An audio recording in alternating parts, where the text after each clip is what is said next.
এটা হচ্ছে আমাদের আজকের এই ছোট জাহাজের ভ্রমণ। আমরা আনন্দ ভ্রমণ করার জন্য আজকের এই দিনটি আমাদের জন্য স্মরণীয় থাকবে।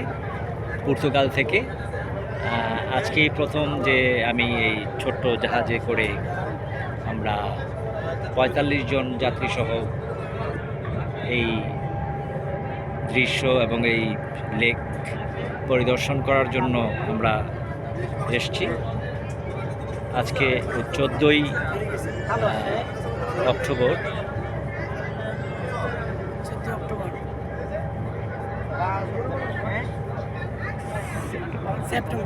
14ই সেপ্টেম্বর, দুঃখিত, 14ই সেপ্টেম্বর আমরা এই সুন্দর দৃশ্য দেখার জন্য আমরা শিক্ষা সফরে এসেছি।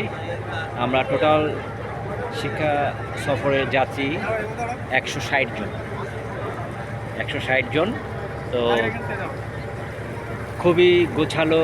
আপনি দেখতে পাচ্ছেন যে নদীটা মনে হয় টলমল করছে, কোনো একটি ময়লা নেই বলতে গেলে। আপনারা দেখতে পাচ্ছেন কত সুন্দর। এখানে যার যার স্থান থেকে সে কিন্তু তার দায়িত্ব পালন করে। তো যার যার জায়গা থেকে দায়িত্ব পালন করার কারণেই কিন্তু আজকের এই পরিবেশটা তারা দিতে পেরেছে, এবং এই সৌন্দর্য ধরার জন্য সাধারণ পাবলিক কিন্তু এটার সাথে সম্পৃক্ত।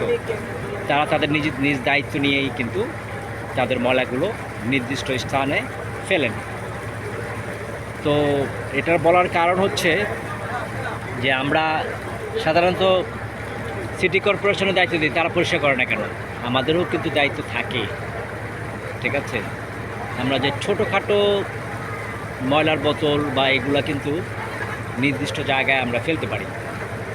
তো এই হচ্ছে আজকের এই বিকেল 3:30টার সফর। হ্যাঁ, মানে দুপুর 3:30, বাংলাদেশ টাইম হচ্ছে 8:30, রাত 8:30। তো আজকের ওয়েদারটা খুবই চমৎকার, রৌদ্র অনেক। আপনারা দেখতে পাচ্ছেন যে এইখানে এই ট্রলার মানে এই জাহাজে করে আমরা এসছি, এবং কিছুক্ষণের মধ্যেই আমরা আমাদের গন্তব্যস্থানে পৌঁছে যাব।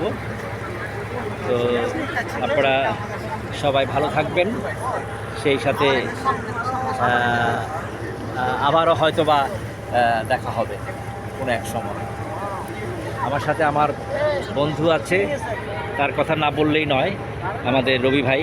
উনি গ্রিসে থেকে এসছেন। হ্যাঁ, উনি হচ্ছে আমার রুমমেট। আমরা যেখানে যাই না কেন আমরা দুইজন একসাথেই থাকি।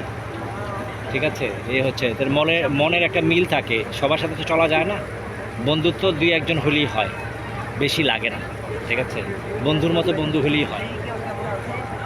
তো আপনারা সবাই ভালো থাকবেন। এই যে এই ব্রিজের নিচ দিয়ে আমরা যাব। হ্যাঁ, তো ইনশাল্লাহ আবার বেঁচে থাকলে হয়তো আবার দেখা হবে। আল্লাহ হাফেজ।